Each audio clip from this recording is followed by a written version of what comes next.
चाणक्य नीति चाणक्य द्वारा रचित एक नीति ग्रंथ है जिसमें जीवन को सुखमय और सफल बनाने के लिए उपयोगी सुझाव दिए गए हैं। इस ग्रंथ का मुख्य विषय मानव समाज को जीवन के हर एक पहलू की व्यावहारिक शिक्षा देना है। चाणक्य एक महान ज्ञानी थे जिन्होंने अपनी नीतियों के बदौलत चंद्रगुप्त मौर्य को राजा की गद्दी पर बिठा दिया था। जानिए चाणक्य की कुछ ऐसी महत्वपूर्ण नीतियां जो आपको जीवन के किसी न किसी मोड़ पर काम आ सकती है। नमस्कार दोस्तों, स्वागत है आप सभी का एक बार फिर से। दोस्तों, अगर आप अपनी लाइफ में कुछ नया सीखना चाहते हैं तो चैनल को सब्सक्राइब जरूर करिएगा। दोस्तों, आज के इस वीडियो में हम आपको बताएंगे कि अगर आप दूसरों से ये 5 चीजें लेते हैं तो ये लेने के साथ साथ घर में बर्बादी भी लेकर आती है। दोस्तों, हम अपने जीवन में आने वाली परेशानियों और खुशियों के लिए स्वयं ही जिम्मेदार होते हैं। हमारी की गई छोटी छोटी गलतियां हमारे जीवन में दुख और वास्तु के अनुसार ध्यान में रखकर किए गए कुछ काम हमारे जीवन में अच्छा समय लेकर आते हैं।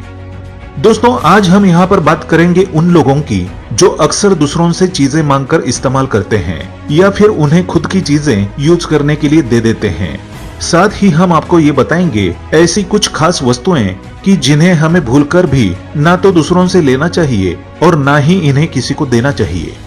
तो दोस्तों, ये बातें बताने से पहले आपसे रिक्वेस्ट करते हैं कि वीडियो को लाइक करिएगा, दोस्तों को शेयर कर दीजिएगा और चैनल को अगर अभी तक सब्सक्राइब नहीं किया है तो सब्सक्राइब करके बेल आइकन जरूर दबाइएगा। दोस्तों, सबसे पहली चीज बताते हैं कि पेन यानी कि कलम का लेना। दोस्तों, कोशिश करें कि जब भी किसी काम के लिए बाहर जाएं तो अपना पेन साथ लेकर जाएं। यदि किसी कारणवश आपको पेन मांगना भी पड़ जाए तो काम खत्म होते ही तुरंत जिस व्यक्ति से पेन लिया है उसे वापस कर दें। दोस्तों, पेन लेना या फिर देना गलत बात नहीं है, मगर काम खत्म होने के बाद उसे लौटाना भूल जाना वास्तु के अनुसार अशुभ माना जाता है। दोस्तों, किसी दूसरे व्यक्ति का यूज किया हुआ पेन अपने पास रखने से आपके घर में पैसों की कमी आ सकती है। अगर गलती से पेन आपके पास रह भी गया हो तो उसे किसी पीपल के पेड़ के नीचे रख दें या फिर किसी गरीब पढ़ने लिखने वाले बच्चे को इस्तेमाल करने के लिए दे दें। दोस्तों, जो दूसरी चीज बताई गई है वो है रुमाल। कहते हैं किसी दूसरे व्यक्ति के रुमाल का इस्तेमाल आप दोनों के बीच लड़ाई झगड़े की वजह बनता है। दूसरों का रुमाल या फिर टिश्यू का इस्तेमाल करने से उस इंसान की नकारात्मक शक्ति आपके जीवन पर बुरा असर डाल सकती है। वास्तु के अनुसार कई बार ये गलती करने से आपको स्वास्थ्य संबंधी परेशानियों का भी सामना करना पड़ सकता है। और दोस्तों, जो तीसरी चीज कहते हैं, कभी भी किसी अन्य व्यक्ति के बिस्तर का इस्तेमाल ना करें। ऐसा करने से आपके जीवन पर बुरे प्रभाव, पैसों की कमी और घर में वास्तु दोष उत्पन्न हो सकते हैं। यदि कभी कोई व्यक्ति आपसे बिस्तर मांगने आए तो उसे अपना इस्तेमाल किया हुआ बिस्तर बिल्कुल भी ना दें और ना ही किसी दूसरे व्यक्ति का इस्तेमाल किया हुआ बिस्तर खुद यूज करें। दूसरों के बिस्तर पर सोने से उस व्यक्ति की निगेटिव एनर्जी आपको प्रभावित कर सकती है। और दोस्तों, कहते हैं कि घड़ी का आदान प्रदान। दोस्तों, हाथ पर बांधने वाली घड़ी आपके अच्छे और बुरे वक्त के लिए जिम्मेदार होती है। दोस्तों, यदि आप किसी अन्य व्यक्ति की घड़ी मांगकर हाथ पर बांधते हैं तो हो सकता है उस व्यक्ति का बुरा वक्त चल रहा हो जिससे आप भी प्रभावित हो सकते हैं।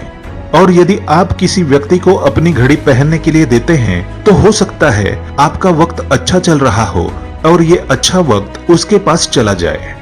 तो ऐसे में वास्तु के अनुसार कभी भी किसी की घड़ी ना तो पहने और ना ही किसी दूसरे व्यक्ति को अपनी घड़ी पहनने दें।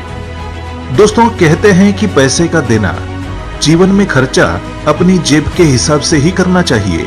ऐसा करने से आपको दूसरों से पैसे मांगने की जरूरत नहीं पड़ेगी। अगर किसी कारणवश पैसे उधार लेने पड़ भी गए हों तो उन्हें जल्द ही जल्द लौटाने की कोशिश करें। दूसरों से पैसे उधार लेकर वापस ना लौटाना आपको जीवन में कभी आगे बढ़ने का मौका नहीं देता। और लास्ट में दोस्तों, जो चीज बताई गई है वो कहते हैं कपड़े का आदान प्रदान। वास्तुशास्त्र के अनुसार दूसरों के कपड़ों का इस्तेमाल करने से उस व्यक्ति की नकारात्मक शक्ति आपके अंदर बहुत जल्दी प्रवेश करती है। यदि कोई व्यक्ति अपनी खुशी से आपको नए कपड़े दे दें तो आप उन्हें लेने से मना मत करें। खुशी से दिए हुए कपड़े आपके भाग्य को 4 चांद लगाते हैं। लेकिन मांग कर इस्तेमाल किए गए कपड़े वास्तुशास्त्र के अनुसार आपके लिए अशुभ समाचार का कारण बन सकते हैं। तो दोस्तों, वास्तुशास्त्र के अनुसार ये थी कुछ चीजें जिन्हें ना तो आपको किसी अन्य व्यक्ति से लेना चाहिए और ना ही कभी उनको देना चाहिए। कुछ वस्तुएं जिन्हें कुछ समय के लिए तो आप दे और ले सकते हैं, मगर हमेशा के लिए उन्हें अपने पास रखकर भूल जाना आपके लिए दुर्भाग्य का कारण बन सकता है। तो दोस्तों, अगर आपको ये वीडियो पसंद आया हो, ये ज्ञान आपको अच्छा लगा हो, तो वीडियो को लाइक कर दीजिएगा।